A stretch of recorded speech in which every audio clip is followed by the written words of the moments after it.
Anissa Boumediene, témoignage et soutien à Tebboune. Anissa Boumediene, veuve du défunt président, s'est exprimée dans le cadre d'un meeting électoral en soutien au candidat indépendant Abdelmadjid Tebboune organisé en France. L'intervention d'Anissa Boumediene a été un véritable moment d'émotion, marquant profondément tous ceux qui étaient présents.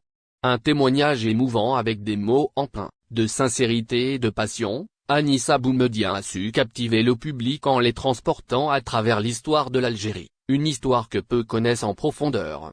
Ses paroles ont réaffirmé la puissance et la beauté de ce magnifique pays, rappelant à chacun ce qui fait la force de cette nation qu'est l'Algérie.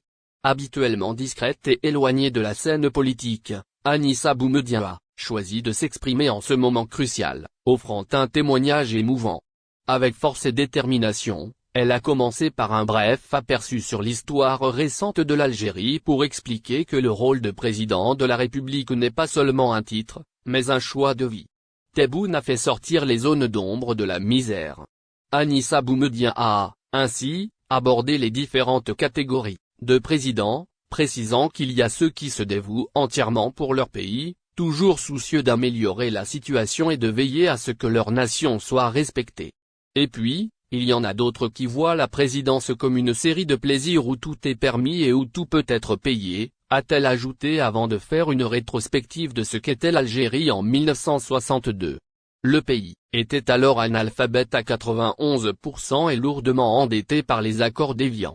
Lorsqu'en 1965, Boumediene a pris les rênes du pays, l'un de ses objectifs était que toutes les régions de l'Algérie soient traitées de manière égale, rappelle-t-elle, comme pour souligner que cette vision a été poursuivie par le président sortant Tebboune, qui s'est efforcé de sortir les zones d'ombre de la misère et d'enclencher une véritable dynamique de développement dans ces régions jusque-là peu connues du grand public.